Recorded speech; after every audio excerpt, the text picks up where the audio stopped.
आप देख रहे हैं बेबाक मुंसिफ, मैं हूं खुर्शीद रब्बानी। लोकसभा इंतखाबात के तीसरे फेज के लिए आज 10 सूबों और एक यूनियन टेरिटरी की 93 सीटों पर वोटिंग हुई।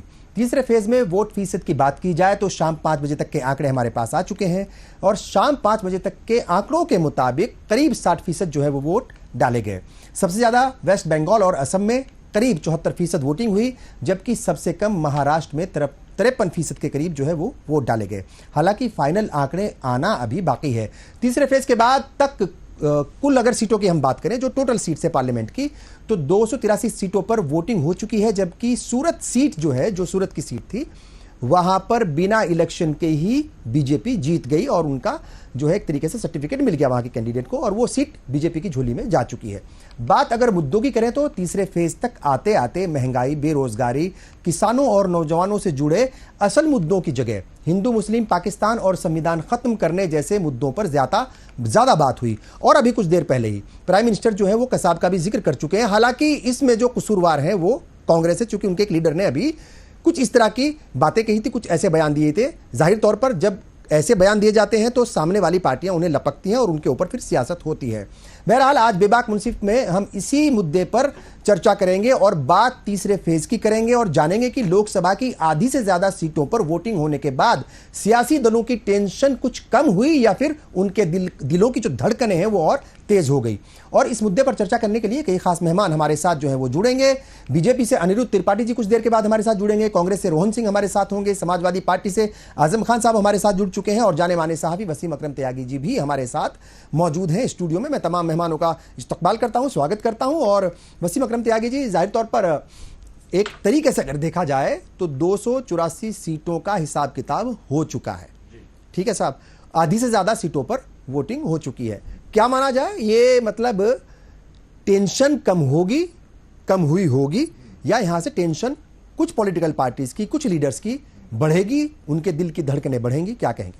देखिए, टेंशन अब कम नहीं होगी, टेंशन तो अब स्पीड पकड़ेगी। चुनाव अब रफ्तार पकड़ रहा है, क्योंकि अब अगले जो फेज बचे हैं उसमें उत्तर प्रदेश की 2 महत्वपूर्ण सीटें हैं, जिसमें एक अमेठी है, अमेठी रायबरेली है और वाराणसी है। प्रधानमंत्री वाराणसी से लड़ रहे हैं, राहुल गांधी रायबरेली से लड़ रहे हैं और अमेठी सीट भी हॉट सीट मानी जा रही है। वहां पे हालांकि कांग्रेस ने अपने जिस आदमी को टिकट दिया है तो वो कह रहे हैं कि गांधी परिवार का नहीं है, वो सारी बातें हैं। लेकिन जिस तरह से प्रियंका गांधी की तरफ से बयान लगातार आ रहे हैं कि मैं अमेठी में रहूंगी और 3 दिन तक मैं, और एक बड़े लीडर को कांग्रेस ने वहां का ऑब्जर्वर बनाया है, बड़े अशोक गहलोत को। जी, बड़े लीडर वो अशोक गहलोत हैं, जादूगर। 3 बार जादूगर कहा जाता है और 3 बार किसी सूबे के वो चीफ मिनिस्टर रह चुके हैं। जादूगर उन्हें कहा जाता है और कई बार उन्होंने अपना जादू राजनीति में दिखाया भी है। हालांकि इस बार वो बहुत कम मार्जिन से अपना सूबा नहीं बचा पाए, विपक्ष में बैठना पड़ा उनको। लेकिन एक जो टेंशन की बात जो जिक्र आपने किया था शुरू में, टेंशन अब बढ़नी है लगातार। जिस तरह से प्रधानमंत्री की भाषा और दूसरे लोगों की भी भाषा, प्रधानमंत्री से तवक्को इसलिए ज्यादा की जाती है क्योंकि वो देश के सबसे महत्वपूर्ण पद पर वो बैठे हुए हैं, तो इसलिए उनसे उम्मीद की जाती है कि हमारा जो लोकतंत्र है, जो लगातार भाषा हार रहा है, कब से 2014 के बाद से 2014 के बाद से भारतीय लोकतंत्र जो भाषा लगातार हारता जा रहा है, तो उसमें प्रधानमंत्री से कम ये उम्मीद हम कर सकते थे कि प्रधानमंत्री एक संसदीय भाषा का इस्तेमाल करें। लेकिन जिस तरह उनकी लगातार जुबान फिसलन इसको नहीं कहेंगे, उन्होंने जानबूझकर वो तमाम मुद्दे उठाए हैं जो इस देश में आपसी सौहार्द को और वैमनस्य को, आपसी सौहार्द के लिए खतरा है, नफरत को बढ़ावा देते हैं और 2 समुदाय के बीच में दूरी पैदा करते हैं। उन्होंने पहले कह दिया घुसपैठिया, उसके बाद में फिर वो आगे बढ़ते गए और अब तो आप, जैसा आपने जिक्र किया शुरू में आपने इंट्रो में, कि कसाब को ले आए। सोचिए 10 साल प्रधानमंत्री रहने के बावजूद अगर आपको चुनाव जीतने के लिए इन तमाम मुद्दों को उठाना पड़ रहा है। और महाराष्ट्र के अहमदनगर में वो एक रैली से खिताब कर रहे थे जब उन्होंने कसाब का जिक्र किया। लेकिन मैंने एक बात और कही थी आपको वसीम त्यागी साहब, वो इंट्रो में मैंने कही थी, और वो बात ये थी कि देखिए, अगर प्राइम मिनिस्टर ने कसाब का जिक्र किया है, ठीक है, तो वो ऐसे नहीं कर दिया भाई। कुछ दिन पहले जो है वो कांग्रेस के लीडर ही वो मतलब जो है वो एक तरीके से सवाल उठा रहे थे कसाब की मौत को और वो हेमंत करकरे की मौत के ऊपर खास तौर से। तो प्राइम मिनिस्टर हैं, वो सारी दुनिया जानती है, वो बार बार इस बात को कहते हैं कि आपकी गाली मेरे लिए गहना है और वो आपदा में अवसर तलाशने में माहिर है। ये बात खुले तौर पर सब कोई जानते हैं, सब कोई जानते हैं, तो फिर क्यों भाई मौके दिए जा रहे हैं? कांग्रेस की तरफ से क्यों मौके दिए जाते हैं उनको? कांग्रेस मौके दे रही है, लेकिन आप तो जिम्मेदार है ना, आपसे तो ज्यादा सियासत है साहब, ये सियासत है। लेकिन कांग्रेस के जो और वक्त जो है वो चुनाव का हेमंत, आपने कसाब का जिक्र किया, आप हेमंत करकरे का भी जिक्र कर देते, क्यों नहीं कर रहे जिक्र उनका?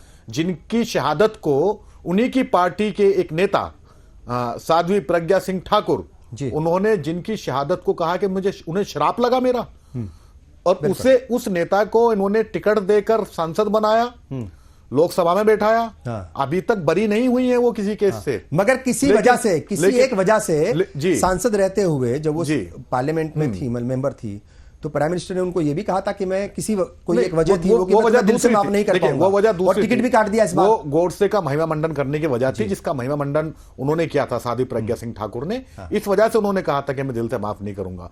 लेकिन हेमंत करकरे की शहादत को जिस तरह से उन्होंने कहा था कि हेमंत करकरे को मेरा श्राप लगा है, उसके बारे में कार्रवाई उस वक्त होनी चाहिए थी, उसके बारे में प्रधानमंत्री ने कुछ नहीं बोला। बिल्कुल ठीक है। और हेमंत करकरे की वजह से वो कांग्रेस के उस लीडर ने कहा ये कसाब को ले आए बीच में।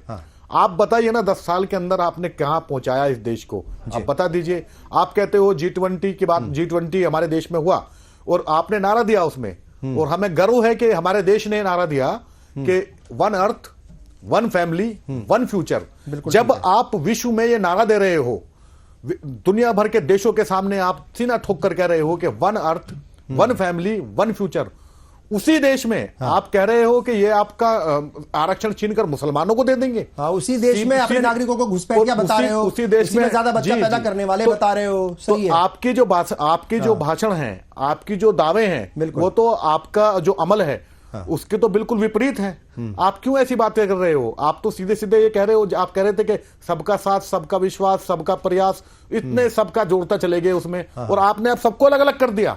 आप कह रहे हो कि आरक्षण छीनेंगे, मुसलमान को दे देंगे, और यहां तक मुझे तो आश्चर्य हुआ इस बात पर कि एक रैली में उन्होंने कहा कि आपकी 2 भैंस हैं तो एक भैंस कांग्रेस छीन करके मुसलमान को दे देगी, किसी और को दे देगी। उसमें हालांकि उन्होंने भैंस वाला तो मेरा ख्याल के वो मेरे सामने तो नहीं गुजरा, मगर ये मकान का जरूर था कि भाई अगर आपके घर में 4 कमरे हैं, या मतलब जो है 4 कमरों का मकान है, तो 2 छीन लेगी कांग्रेस और 2 किसी और को दे देगी। ये इस तरह की, खैर बीजेपी का कोई लीडर होता तो मैं जरूर उसे जवाब देता, मगर टेक्निकल कुछ एरर की वजह से, कोई टेक्निकल इशू है उसकी वजह से बीजेपी के लीडर हमारे साथ नहीं जुड़ पाए।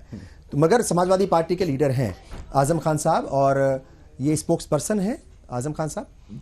क्या कहेंगे आजम साहब? जाहिर तौर पर तीसरे फेज के जो है वो इलेक्शन हो चुके हैं, और उत्तर प्रदेश की अभी तक की, आज शाम तक जो है वो 26 सीटों पर वोट डाले जा चुके हैं, 8, 8 और 10। ठीक है साहब, तो क्या कहेंगे? क्या कुछ जो है वो आपकी लोगों से बात हुई होगी, जो फील्ड में लोग हैं, क्या आंकड़े आ रहे हैं, क्या कुछ फीडबैक मिल रहा है? समाजवादी पार्टी का जो पीडीए है उसे तीसरे फेज तक आते आते कितनी ताकत मिली होगी? क्योंकि जब भी किसी सीट पर बात करते हैं, कहीं हम भी फोन लगाते हैं, तो हर कोई यही कहता है कि ये जो सीट है थोड़ी फंसी हुई है, ये सीट थोड़ी मुश्किल है, क्लियरिटी कुछ भी नहीं है अभी तक। आप क्या कहेंगे? आपके मुताबिक जो है आपके पास क्या फीडबैक है? समाजवादी पार्टी के पास जो अपने बूथ कार्यकर्ताओं और जमीनी नेताओं से जो फीडबैक मिल रहे हैं कि समाजवादी पार्टी का वोटर बखूबी निकला है और उसने वोट दिए हैं। इसलिए अभी तक की जो 26 सीटों में चुनाव हुआ है, हमें पूरी उम्मीद है कि वो हमारे पक्ष में जा रहा है, और इंडिया लेवल पे भी जो चुनाव हुए हैं वो हमारे पक्ष में है। अभी आपने शुरू में ही कहा था चुनाव भटक गया है। बेसिकली चुनाव भटकाना बीजेपी चाहती है। वो चाहती है कि चुनाव सांप्रदायिक एजेंडे पे चला जाए, हिंदू मुसलमान पे चला जाए, और जो स्थानीय मुद्दे हैं, महंगाई है, महंगाई हर चीज में आपको देखने की मिलेगी, चाहे वो 400 का सिलेंडर 1000 रुपया में हो गया हो, 60 रुपया का पेट्रोल 100 रुपया में हो गया हो, 55 रुपया का डीजल 90 रुपया में हो गया हो, आटा 14 रुपया में था 2014 में, आज 28 रुपया में हो, किसी भी लेवल पर सर, पर देखिए मैं आजम साहब, बात ठीक है आपकी, कि वो जो आपने चूंकि आटे का जिक्र किया, बाकी मैं कहीं नहीं टोका आपको, आटे का जिक्र किया आपने, मैं इसलिए टोकूंगा आपको। वो आटा 80 करोड़ लोगों तक फ्री में पहुंच रहा है, तो अब उनका क्या कीजिएगा जिनको फ्री में, हालांकि एक बड़ा कॉन्ट्राडिक्टरी मतलब बयान आता है। यूपीए के दौर में कहा जाता है कि वहां से जो है 20 करोड़ से ज्यादा लोगों को गरीबी रेखा से निकाला था। अभी पिछले कुछ दिनों पहले ही, इंतखाबात से जस्ट पहले ही, प्राइम मिनिस्टर और बीजेपी और तमाम हुकूमत जो है वो दावे कर रही थी कि 25 करोड़ लोगों को गरीबी रेखा से बाहर निकाल दिया। तो 20 और 25 जो है 45 करोड़ तो ये हो गए, 140 करोड़ की आबादी, बचे 95 करोड़। 95 करोड़ में से 80 करोड़ को आपको घर जो है वो राशन पहुंचाना पड़ रहा है, खाना पहुंचाना पड़ रहा है।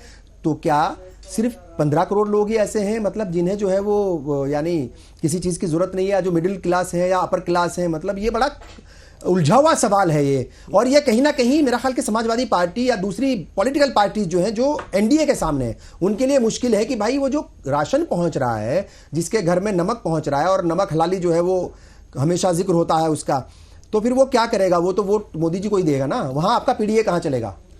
और या फिर एक चीज और, उनके लिए महंगाई के क्या मायने हैं?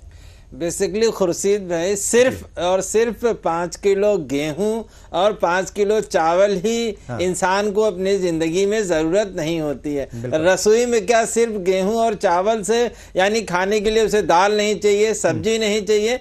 तो महंगाई हर चीज में है। अब भारत सरकार सिर्फ गेहूं और चावल देके सोचती है कि हमने उसको अन्न दे दिया और वो भोजन कर सकता है। यकीनन वो एक हिस्सा हो सकता है, लेकिन वो पूरा रसोई का पूरा सामान नहीं हो सकता है। तो महंगाई उसे कहीं ना कहीं इम्पैक्ट कर रही है।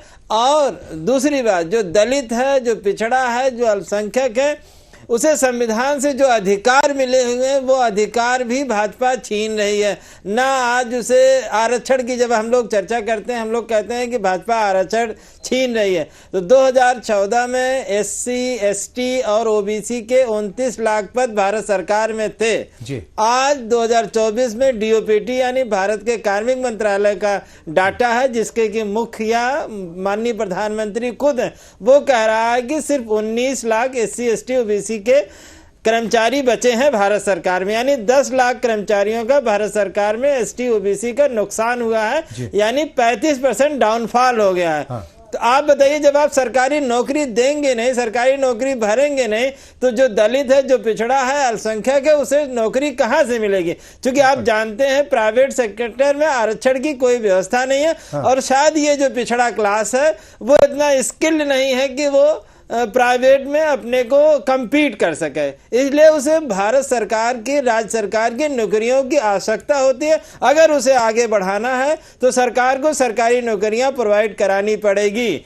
बिना सरकारी नौकरियों के ये काम हो नहीं सकता है। तो इसलिए जब हम कहते हैं पिछड़ों, दलितों और अल्पसंख्यकों से, तो उन्हें हमारी बात पे भरोसा होता है, क्योंकि वो अपने आसपास देखते हैं तो उन्हें लगता है यकीनन सरकारी रोजगार घट गए हैं, प्राइवेट रोजगार हमें मिलता नहीं है, और हम जो है 5 किलो राशन के मोहताज बना दिए गए हैं। एक तरह से भारत सरकार के 5 किलो राशन का अगर 60% आबादी इंतजार करे, तो ये सोचिए कौन सा विकास हो रहा है भारत का। यकीनन भारत का विकास, जब ये कहते हैं कि हम 5वीं अर्थव्यवस्था बन गए हैं, तो वो 5 किलो राशन 80 करोड़ जनता को जो दे रहे हैं वो सूट नहीं करता है। लेकिन वो ये कहते हैं कि यही राशन यूपीए के दौरे हुकूमत में ये खास तौर से चावल और गेहूं ये गोदामों में सड़ता था, और उस तरह की खबरें आती भी थी उस जमाने में। ये बात सच है, इसमें कहीं कोई दो राय नहीं है। उस तरह की खबरें अब नहीं आती। तो वो सड़ने के बजाय वो अगर कुछ घरों तक पहुंच रहा है, और उसका कोई भी पॉलिटिकल पार्टी अगर वो आपसे ज्यादा होशियार है, आपसे ज्यादा तेज है और आपसे ज्यादा चालाक है, तो वो तो उसका फायदा उठाएगी। उसमें क्या दिक्कत है? देखिए, सरकार बफर बनाती है। सरकार बफर इसलिए बनाती है, अगर कोई आकस्मिक चीज आ जाए, आकस्मिक घटना, जैसे कोरोना आ गया था, कोई वो बढ़ जाए, सूखा पड़ जाए, या कोई और दैवी आपदा आ जाए, तो उस बफर का इस्तेमाल किया जा सके। ना कि सरकार इसलिए बफर बना रही थी कि हमें रेगुलर देना है। तो सरकार, लेकिन अब इस सरकार ने ये स्थिति पैदा कर दी कि अगर रेगुलर नहीं दिया जाए तो वो लोग खाना नहीं खा सकते हैं। मतलब इस सरकार की ये मतलब दुर्दशा है। आप ये कह रहे हैं। हाँ, मतलब ये सरकार ने जनता को यहां तक पहुंचा दिया कि अगर वो राशन ना पाए तो खाना नहीं खा सकते हैं। अब हमारी जो इंडिया अलायंस की सरकार अगर बनती है, तो वो चाहेगी कि व्यक्ति आत्मनिर्भर बने, ना कि 5 किलो राशन का इंतजार करे। ठीक है, वो मेहनत करे, कमाए, या उसके लिए उस तरह के मौके फराहम कराए जाएंगे, रोजगार के मौके फराहम कराए जाएंगे। आप ये कह रहे हैं नौकरियां दिलाई जाएंगी ज्यादा से ज्यादा, और आत्मनिर्भर बनाने की कोशिश की जाएगी। हालांकि आत्मनिर्भर बनाने का वादा, दावा और बड़ी बड़ी बातें तो मौजूदा हुकूमत भी कर रही है। खैर, वसीम अकरम त्यागी जी, आप बताइए, ये जो बार बार महंगाई का जिक्र होता है, बेरोजगारी का जिक्र होता है, और बहुत ज़्यादा दिन नहीं गुजरे असेंबली इंतखाबात को, 5 सूबों के अंदर असेंबली इंतखाबात हुए, तो जाहिर तौर पर वहाँ किसान भी हैं, वहाँ महिलाएं भी हैं, वहाँ नौजवान भी हैं। और अगर हम बात करें मतलब जो है महंगाई की, तो जो महंगाई दिल्ली में है, जो महंगाई उत्तर प्रदेश में है, वो राजस्थान में भी थी, वो छत्तीसगढ़ में भी थी, वो मध्य प्रदेश में भी थी, वो तेलंगाना में भी थी, सब जगह थी।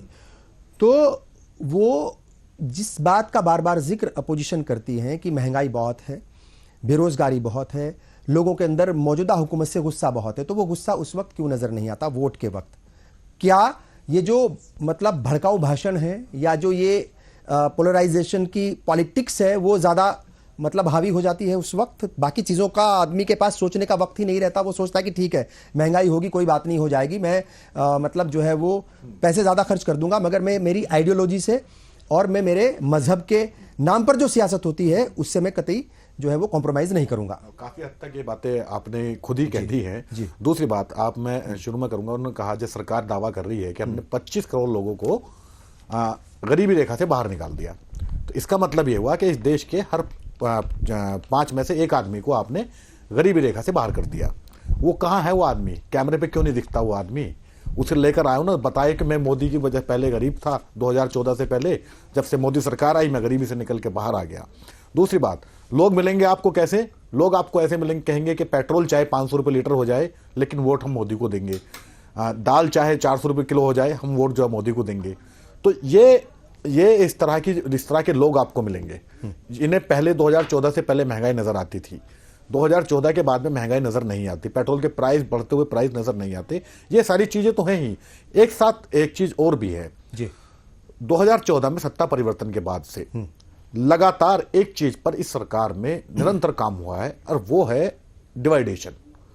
इस्लामोफोबिया, हिंदू खतरे में है, मुसलमानों का डर दिखाना, और तो और कोई बीमारी अगर आ गई कोरोना जैसी, उसका भी आरोप बढ़ दिया मुसलमानों के ऊपर कि ये तो एक जमात के द्वारा लाई गई बीमारी थी।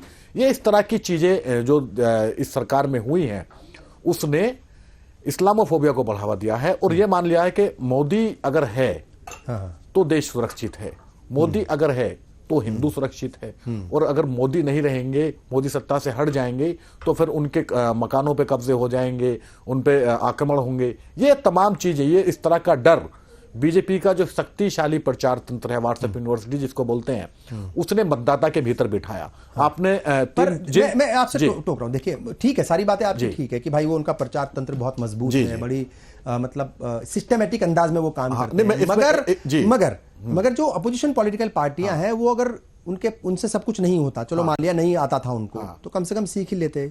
तो इसमें कहां मोदी जी किसी का हाथ पकड़ते हैं? सीखने से कौन मना करता है? भाई सीखो और आगे बढ़ो। डिवाइड वो देश, जिस देश में दुनिया भर की जो तमाम संस्कृतियां रहती हों, इसमें आस्था वाले लोग हैं, इसमें नास्तिक लोग हैं, इसमें पेड़ों को पूजने वाले लोग हैं, नदियों को पूजने वाले लोग हैं, एक ईश्वर को पूजने वाले लोग हैं, तो उस देश में इस तरह की बातें, समाज में डिवाइड पैदा करने वाली बातें, ये इस देश के स्वास्थ्य के लिए सही नहीं है, इस देश के लोकतंत्र के लिए सही नहीं है। नंबर 1। नंबर 2, आपने जिक्र किया मध्य प्रदेश और राजस्थान का, आप कहना चाह रहे थे छत्तीसगढ़। जी, छत्तीसगढ़। अच्छा, और खासतौर से दो का जिक्र और मैं करूंगा, मतलब उसी में राजस्थान और छत्तीसगढ़ में कांग्रेस की हुकूमत थी, और जो वेलफेयर की स्कीम्स खासतौर से राजस्थान के मतलब जो वजीर आला थे उस वक्त के अशोक गहलोत जो चला रहे थे, और वो भी इस बात को मतलब डंके की चोट पर कहते थे।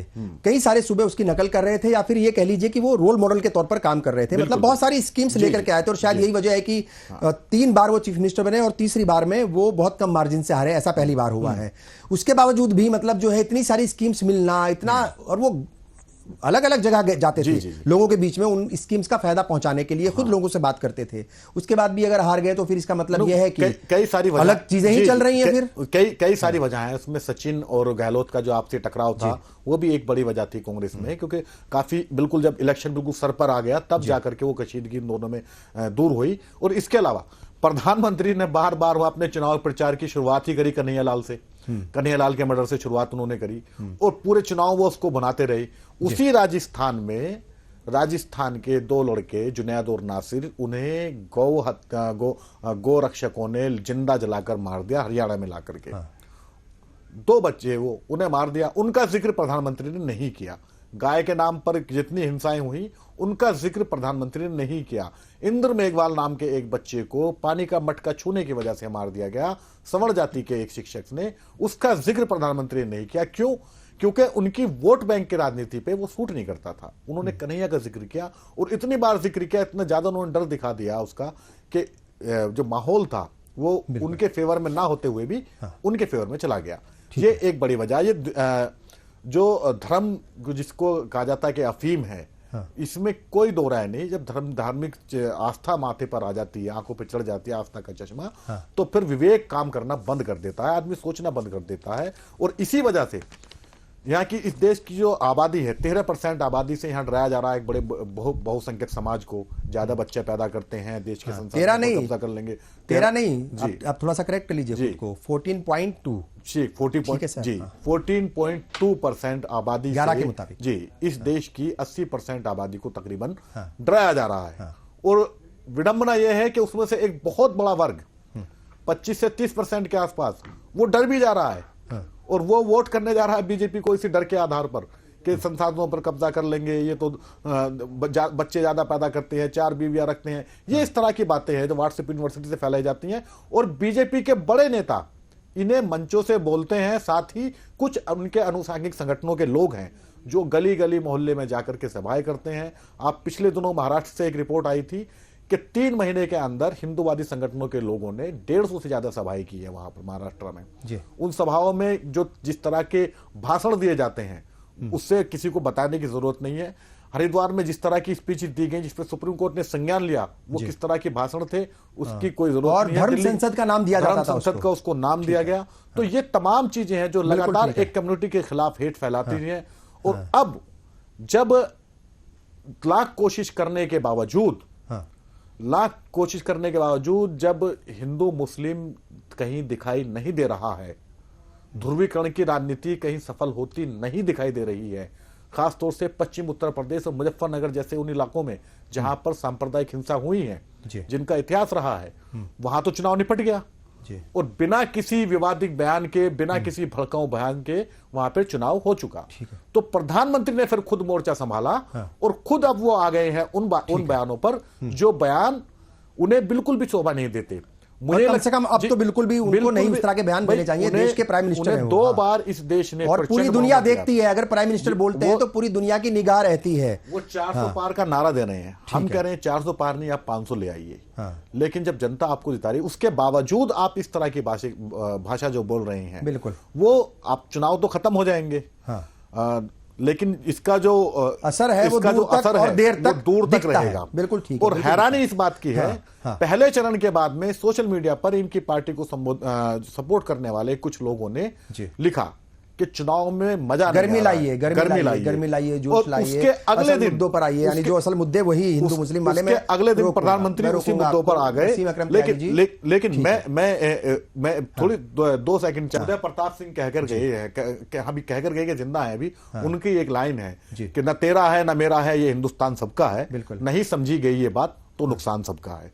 बिल्कुल ठीक है, मगर ये समझना बेहद जरूरी है। और मैं बार बार इस बात को कहता हूं कि जो लीडर्स हैं, जो नेता हैं, वो कहकर, अपनी बात कह करके, चुटकी लेकर के, कटाक्ष करके किसी वर्ग को टारगेट करके निकल जाते हैं, मगर उसका असर देर तक होता है और उसका असर आम लोगों पर होता है, और वो बिल्कुल ठीक नहीं है क्योंकि उससे कशीदगी बढ़ती है। बहरहाल बात हो रही है तीसरे फेज की। तीसरे फेज तक जो है वो 283 सीटों का एक तरीके से जो है वो मामला निपट चुका है, यानी 283 सीटों पर वोटिंग हुई है। एक सीट जो है वो सूरत की बीजेपी जीत चुकी है बिना इलेक्शन के ही, चूंकि वहां से जो कांग्रेस के कैंडिडेट थे उन्होंने अपना पर्चा वापस ले लिया। उनके साथ बहुत सारे और कैंडिडेट से, शायद 7-8 उन्होंने भी, जो निर्दलीय उम्मीदवार थे या छोटी मोटी पार्टियों के, तो उन्होंने भी अपना ये ले लिया। तो बहरहाल अब यहां से सवाल यह है कि पार्लियामेंट की जो टोटल सीट्स हैं, आधी सीटों से ज्यादा वोटिंग हो चुकी है।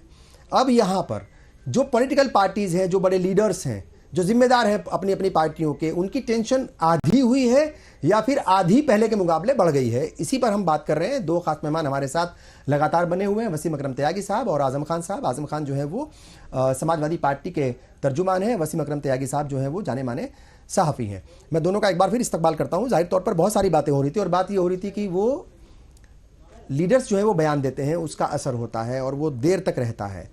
आजम खान साहब, देखिए बहुत सारी बातें जो है वो हो चुकी हैं, मगर बात ये भी है कि क्या वाकई जो बयान प्राइम मिनिस्टर दे रहे हैं और जो खास तौर से उत्तर प्रदेश के चीफ मिनिस्टर योगी आदित्यनाथ दे रहे हैं, और योगी आदित्यनाथ ने कई बातों का जिक्र किया था अभी पिछले दिनों, ठीक है साहब, वो मुख्तार अंसारी का भी जिक्र कर रहे थे कि जो समाजवादी पार्टी के लीडर हैं वो मुख्तार अंसारी की कब्र पे जाके फातिहा पढ़ रहे हैं और इन्हें भगाने का मतलब इनको हराओ। ठीक है साहब, इंतखाबात में हराओ, इलेक्शन में हराओ, वो बहुत क्लियरली बोल रहे थे। और मुसलमानों के इश्यूज जो है वो कहीं ना कहीं बीच में आ ही जाते हैं। और ख़ासतौर से निज़ाम की बात भी हुई थी उत्तर प्रदेश में। जो हमारे वज़ीर दाखिला हैं, होम मिनिस्टर हैं अमित शाह, उन्होंने कहा था कि हमने यहाँ से निज़ाम ख़त्म कर दिया। और निज़ाम जो है उन्होंने क्या गिनवाया था, नसीमुद्दीन सिद्दीकी, इमरान मसूद और जो है वो आज़म खान, आपके हम नाम जो है समाजवादी पार्टी के, और उसमें ये मुख्तार अंसारी भी थे, और जो बाहुबली थे अतीक अहमद, उनका भी नाम था। मगर वो समझ में ये बात नहीं आई कि भाई आज़म खान का नाम क्यों गिनवा रहे हैं, कि वो भी वैसे ही पॉलिटिकल लीडर है जैसे दूसरे लीडर हैं। इमरान मसूद का क्यों जिक्र किया, वो भी वैसे ही लीडर है जैसे दूसरे जो है पार्टियों के लीडर हैं, चाहे वो कांग्रेस के हों, बीजेपी को, या किसी। वैसे ही नसीमुद्दीन सिद्दीकी भी एक मतलब साफ सुथरी पॉलिटिक्स करते हैं। और जहाँ तक मुकदमों की बात है, कोई भी पॉलिटिकल पार्टी आज की डेट में, कोई भी पॉलिटिकल पार्टी इस मुल्क की ऐसी नहीं है जिसके किसी लीडर पर कोई आपराधिक मामला ना हो। तो ये तो सच्चाई है। मैं ये पूछना आपसे चाह रहा हूं, और मेरा सवाल ये है कि ये जो जितनी भी बातें हो रही हैं, चाहे प्राइम मिनिस्टर हिंदू मुस्लिम का जिक्र कर रहे हो, चाहे वो आज कसाब का जिक्र कर दिया, या फिर बाबर का जिक्र आता हो, या फिर राम मंदिर का जिक्र आता हो, इनका असर उत्तर प्रदेश में खासतौर से, चूंकि उत्तर प्रदेश के बारे में बार बार यही कहा जाता है कि जो दिल्ली का रास्ता है वो उत्तर प्रदेश से होकर के ही गुजरता है। 80 सीटें हैं लोकसभा की, तो बहुत बड़ा स्टेक है यूपी, वहां पर क्या असर है? जी खुर्शीद साहब, सवाल ये है कि जब पहला चरण था तब तक भाजपा के नेता शायद इस तरह की एब्सर्ड भाषा का इस्तेमाल नहीं कर रहे थे, लेकिन जब उन्हें पहले चरण में लगा कि जो जनता है, जो भारत की जनता है, वो जो मूल मुद्दे हैं यानी बेरोजगारी, महंगाई, आरक्षण, लोकतंत्र, संविधान, उन मुद्दों पे चुनाव कर रही है, तो भाजपा को ये लगा ये मुद्दे हमारे खिलाफ जा रहे हैं, मतलब इन मुद्दों से उनका वोटर आकर्षित नहीं हो रहा, तो इसलिए उन्होंने ट्रैक बदली और अपने ट्रैक बदल के इन चीज़ों पे आ गए जिनका कि चुनाव के 90% जनता से कोई लेना देना नहीं है। जिस जनता को के पास खाने के लिए खाना नहीं है, वो धर्म का क्या करेगी? किसी भी इंसान की पहली ज़रूरत उसकी रोटी होती है, उसकी रोटी, कपड़ा और मकान होती है। तो वो कपड़ा, रोटी, मकान की बात तो नहीं कर रहे हैं, बल्कि धर्म पे आ जाते हैं। तो लोग अब ये समझ गए हैं कि भाजपा धार्मिक मुद्दों पे भड़का के वोट लेना चाहती है, मूल रूप से काम नहीं करना चाहती है। 2014 में उन्होंने कहा था कि हम प्रतिवर्ष 2 करोड़ रोजगार देंगे, यानी अगर 20 करोड़ लोगों को रोजगार दिया होता 10 सालों में तो यकीनन भारत का परिदृश्य और आर्थिक रूप से, सामाजिक रूप से बहुत बेहतर होता है, लेकिन ऐसा नहीं हो सका। किसानों की आय उन्होंने दुगनी करने को कहा था, वो नहीं हो सकी। किसान आज भी सिंधु बॉर्डर पे अपनी मांगों को लेके, चाहे वो MSP हो, चाहे उसके ऊपर बढ़ता हुआ कर्ज हो, चाहे यूरिया की बोरी से 10 किलो निकाल लिया जाना हो, और तमाम, और उत्तर प्रदेश में खासतौर से छुट्टा पशुओं की समस्याएं हैं, इन समस्याओं को लेके लगातार वो भाजपा से अपनी बात का मुताला कर रहा है, लेकिन भाजपा इसको नज़रअंदाज कर रही है। इसी तरह से दलित, अल्पसंख्यक और पिछड़ा, संविधान ने जो उसे मौलिक अधिकार दिए थे वो अधिकार भी भाजपा छीन रही है और एजेंसियों का दुरुपयोग करके विपक्ष को डराने की कोशिश कर रही है।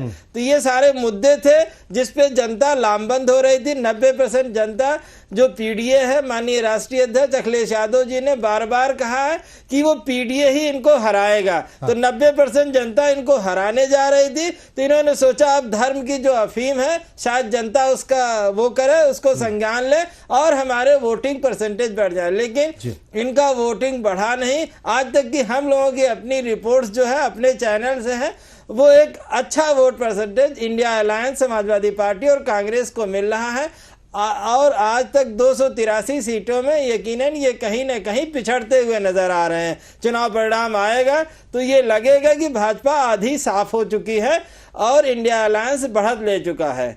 तो ये कुल मिला जुला के जो मूल मुद्दे हैं उनसे भड़काने के लिए ही योगी जी और प्रधानमंत्री और अमित शाह जी धार्मिक मुद्दों पे आ गए हैं। ठीक है, वसीम अकरम त्यागी जी, देखिए अगर किसानों की बात करें तो जो पहला आंदोलन था, मतलब अभी लेटेस्ट जो हुआ था, वो उसमें 750 के करीब किसानों की जो है वो मतलब शहादत हुई थी, जान चली गई थी, और बुजुर्ग किसान थे, नौजवान भी उसमें मारे गए थे। जाहिर तौर पर वो बड़े अफसोसनाक पहलू था वो, चूंकि हर किसी ना, मतलब कोई भी फैमिली हो वो डायरेक्ट इनडायरेक्ट वे में किसान फैमिली से जुड़ी हुई है वो, है ना।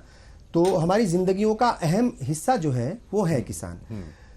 मगर अच्छा, अब फरवरी के महीने में भी हमने देखा था कि वो चारों तरफ से जो है दिल्ली के आसपास जितने भी बॉर्डर्स हैं, खासतौर से सिंघू बॉर्डर और कई सारे बॉर्डर थे, वहाँ पर किसानों का जुटना शुरू हो गया था अपनी मांगों को लेकर के। मगर अब ये जो लोकसभा इंतखाबात चल रहे हैं, यहाँ पर किसानों से जुड़े हुए कोई मसले मतलब मोटे तौर पर ना तो सुनाई दे रहे हैं, ना उठाए जा रहे हैं, और वो एक तरीके से मतलब वो सारे मुद्दे जो थे किसानों से जुड़े हुए वो कहीं खो से गए हैं। वजह क्या लगती है आपको? कहाँ है वो किसान लीडर्स, कहाँ है वो किसानों की बातें, मतलब जो हर रोज सड़कों पर उतर रहे थे, मतलब और बहुत सारी परेशानियां उनके सामने थी। वजह क्या लगती है? जो किसानों के मुद्दे थे, ठीक है, महंगाई पर भी बात हो रही है, बेरोजगारी पर भी बात हो रही है, लगातार उस पर बात हो रही है, मगर किसान जो है कहीं ना कहीं वो उनको शायद पीछे छोड़ दिया गया है। वजह क्या लगती है? असल वजह क्या है इसके पीछे की? क्योंकि लोग भी जानना चाहते हैं कि भाई कहाँ गए किसान। देखिए, सबसे बड़ी जो अहम बात थी वो ये, चौधरी चरण सिंह को माना गया कि किसानों के बड़े नेता हैं, और थे वो किसान परिवार से थे, कृषि परिवार से थे वो थे। फिर अजीत सिंह, फिर जयंत सिंह, जो चुनाव से एंड पहले भारत रत्न देने के बाद में बीजेपी में चले गए जी। उसके बाद में ये किसानों का यहाँ पे जो आंदोलन चल रहा था दिल्ली में, जिसमें गाजीपुर बॉर्डर पे बहुत लंबी दीवारें दिल्ली पुलिस ने जो थी खड़ी कर दी ताकि कोई किसान प्रदर्शन करने के लिए दिल्ली में ना आ पाए। और उत्तर प्रदेश में चूंकि जो बड़ी आवाजें थी उत्तर प्रदेश की, जो टिकैत परिवार है, उन्हें माना जाता है कि ये किसानों के बड़े लीडर हैं, वो पूरे चुनाव में गायब रहे। और जब जयंत ने समझौता कर लिया बीजेपी के साथ में, एनडीए में वो शामिल हो गए, तो उनका कोई खास विरोध भी किसान नेताओं ने नहीं किया। उन्हें शायद ये लगता था कि अगर हम विरोध करेंगे इनका तो हम पे ठप्पा वही लग जाएगा जैसे पहले उन्हें कहा गया कि ये तो विपक्ष के एजेंट हैं, खालिस्तानी हैं, पाकिस्तानी हैं, कनाडा से लोग आए हुए हैं।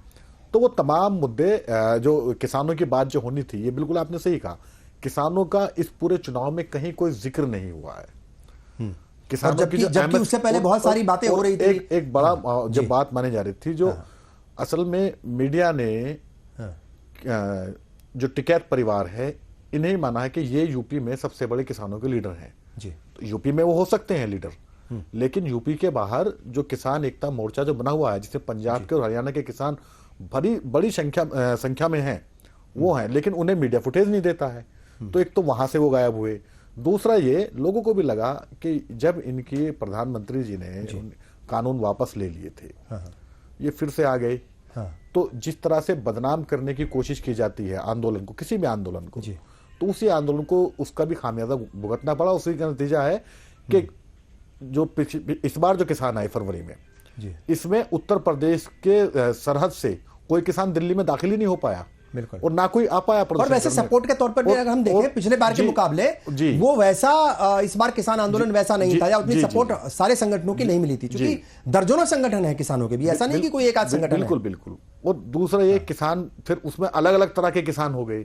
तो सत्ताधारी दल ने बहुत ही खूबसूरती के साथ कहिए, चालाकी के साथ कहिए, कुछ अपने किसान संगठन बनाए किसानों की मुखालफत करने के लिए। देखिए, बीजेपी का तो किसान संगठन है, बीजेपी का किसान संगठन है, बीजेपी का मोर्चा होता है, मतलब किसान मोर्चा है, किसान आरएसएस का खुद का पॉलिटिकल पार्टी का है, आरएसएस का खुद का किसान संगठन है। इसके अलावा उन वे लोग जो बीजेपी विचारधारा से बीजेपी को सपोर्ट करते हैं, कहीं ना कहीं उन्होंने अपनी अलग अलग किसान यूनियन बना ली।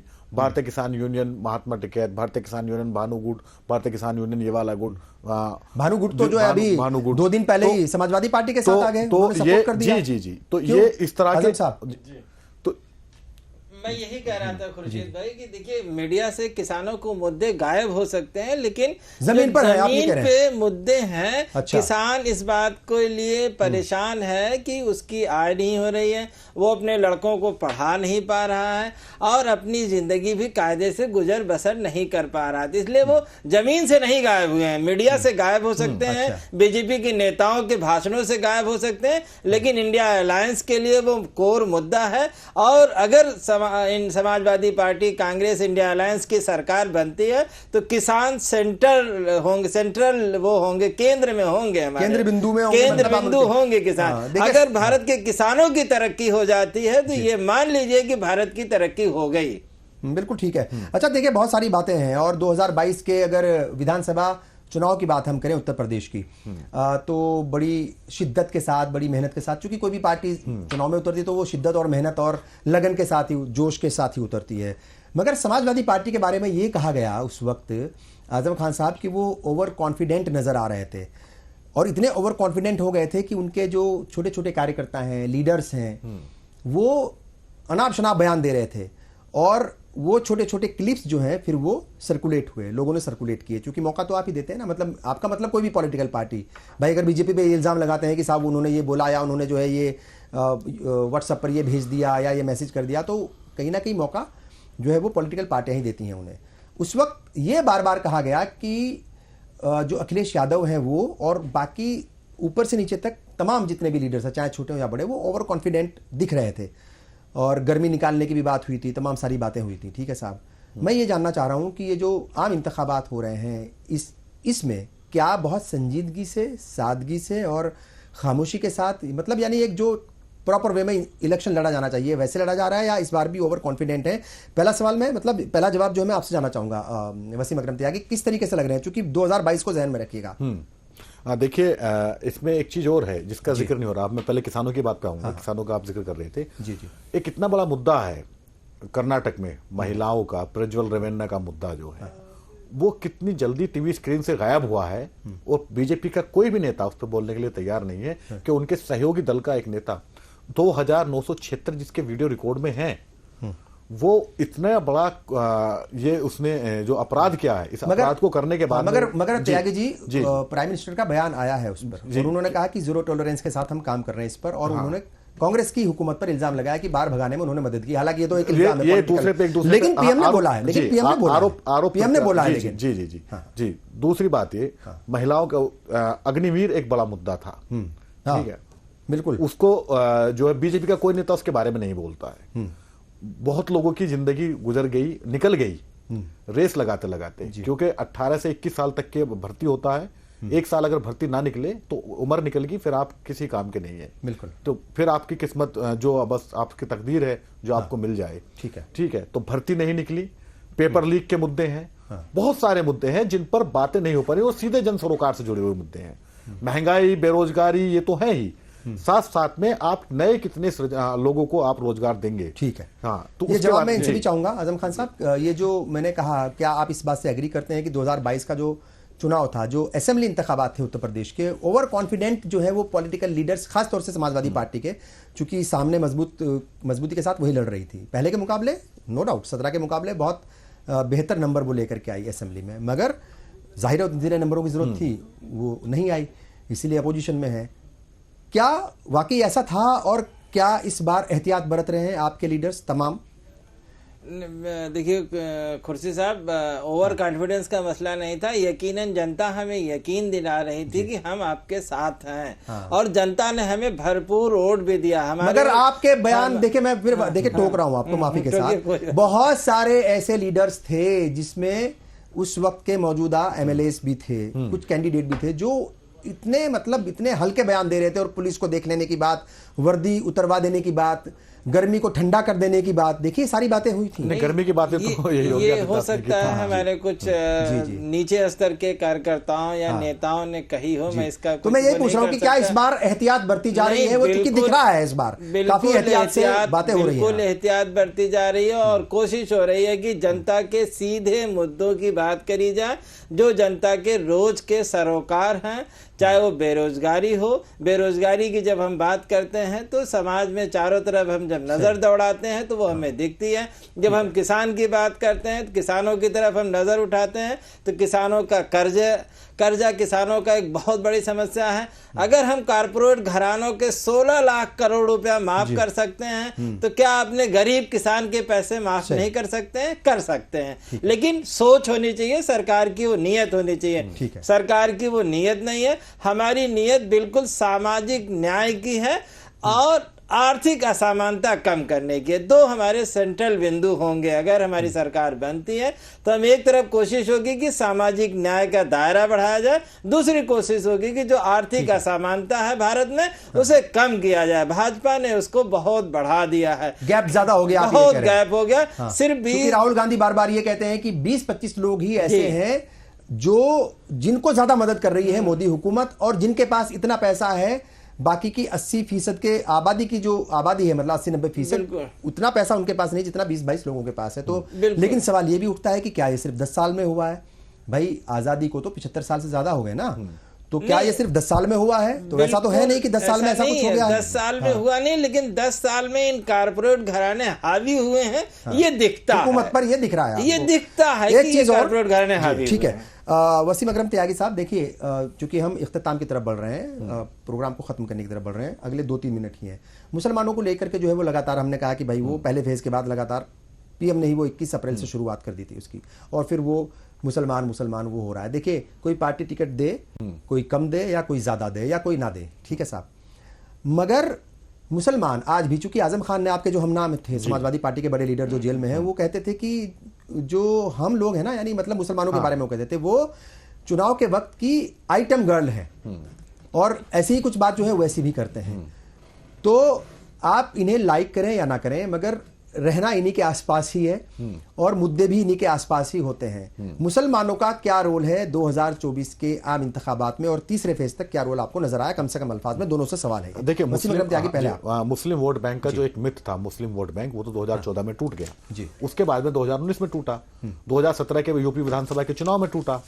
तो अब 2024 में जब हम दहलीज पे खड़े हैं, 2024 की चुनाव 24 सीटों का लगभग निपट चुका है, 26 सीटों का यूपी में, खासतौर से यूपी की अगर बात करें, तो वहां सांप्रदायिक बातें होने के बावजूद खुद प्रधानमंत्री द्वारा और उनके पार्टी के दूसरे नेताओं द्वारा दूसरे सांप्रदायिक बयान देने के बावजूद मुसलमान खामोश रहा, और खामोशी से उसने मतदान किया है, मतदान में, चुनावी प्रक्रिया में उसने हिस्सा लिया है। हाँ, एक बात माननी पड़ेगी, बीजेपी ने जिस तरह से विपक्षी पार्टियों पर, सेकुलर पार्टी कहने वाली दलों पर जिस तरह से मुस्लिम तुष्टीकरण के आरोप लगाए हैं, उसका दुष्परिणाम ये हुआ है कि मुस्लिम नेताओं को आबादी के हिसाब से टिकट नहीं दिए गए हैं। तो ये जो लोकसभा गठित होने जा रही है 4 जून के बाद में, हो सकता है इसमें आपको अब तक के सबसे कम मुस्लिम सांसद आपको देखने को मिले। जी देखिए, मुस्लिम समाज ये समझ रहा है कि अगर मुसलमानों को कोई हिस्सेदारी मिलने वाली है या उसके तरक्की में कोई रोल अदा करने वाला है, तो यकीनन ये जो सेकुलर पार्टियां हैं वो उसके बारे में सोचती है। अब भाजपा सिर्फ कहती है सबका साथ, सबका विश्वास, सबका विकास, लेकिन जब लोकसभा टिकट देने की बात आती है तो वो सिर्फ 543 में 1 टिकट देती है। राज्यसभा के उसके एक भी मेंबर नहीं है, केंद्रीय कैबिनेट में एक भी मेंबर नहीं है, एक है केंद्रीय कैबिनेट में एक भी नहीं है, केंद्रीय कैबिनेट में नहीं है, मगर वो राज्यसभा में वो वाया राष्ट्रपति आए हैं, गुलाम अली खटाना है, हाँ, तो वो नॉमिनेटेड है, वो भाजपा के ट्राइब से आते हैं। ठीक है, चलिए, बहुत बहुत शुक्रिया, बहुत बहुत शुक्रिया तमाम मेहमानों का मैं शुक्रिया अदा करता हूं। कुछ प्राइम मिनिस्टर के आज के बयान है वो मैं बता दूं, मुसलमानों से जुड़े हुए। वो कह रहे हैं कि मुसलमान समाज को सोचना चाहिए कि आखिर उनकी आज इतनी दुर्दशा क्यों है। प्राइम मिनिस्टर कह रहे हैं, वो कह रहे हैं कि मुसलमान समाज को आत्ममंथन करना चाहिए, उसे जरूरत है। कई बरसों से उन्हें वोट बैंक की तरह कांग्रेस ने इस्तेमाल किया, ये कांग्रेस के लिए कह रहे हैं और मुसलमानों के लिए कह रहे हैं प्राइम मिनिस्टर। हमने किसी भी मुसलमान के साथ भेदभाव नहीं किया, विकास की जो योजनाएं थी, जो स्कीम्स थी, उन्हें या उनका फायदा तमाम तक पहुंचा बिना भेदभाव के, ये प्राइम मिनिस्टर आज कह रहे हैं। जहां तक जो तीसरा फेज है, अगर हम वोटिंग परसेंटेज की बात करें तो 5 बजे तक के हमारे पास आंकड़े हैं। ओवरऑल जो है तकरीबन 60% के करीब वोट डाले गए। बिहार में 56%, छत्तीसगढ़ में 66% से ज्यादा, महाराष्ट्र में सबसे कम बात हो रही है तकरीबन 53% से थोड़ा सा ज्यादा, असम में 75% के करीब, गोवा में भी 72% से ज्यादा, कर्नाटक में 66%, उत्तर प्रदेश में 55%। ये देखने वाली बात है, हालांकि इनमें कुछ बदलाव जरूर होगा। वेस्ट बंगाल में तकरीबन 74% और गुजरात में 55% के करीब 5 बजे तक वोट डाले गए, जो 5 बजे तक के आंकड़े, इनमें बदलाव होगा। जाहिर तौर पर जो पार्लियामेंट की टोटल सीट्स हैं, आधी से ज्यादा सीटों पर वोट डाले जा चुके हैं, वोटिंग हो चुकी है। रिजल्ट जो है वो 4 जून को ही आएंगे, मगर अभी 4 फेज के इंतखाबात अभी और बाकी हैं। अभी बहुत सारे मुद्दों पर बात होना बहुत ज़रूरी है और जाहिर तौर पर उन मुद्दों पर बात भी होगी। लेकिन मुनसिफ टीवी की और हमारी पूरी टीम की यही अपील है, लीडर्स से भी और आवाम से भी, कि लीडर्स कोई ऐसा बयान ना दे जिससे आवाम में कशीदगी पैदा हो, दूरियां पैदा हो, और आवाम भी उन लीडर्स को तवज्जो ना दे जो बांटने की बात करते हैं। आपने प्रोग्राम देखा, आप तमाम का बहुत बहुत शुक्रिया। आदाब।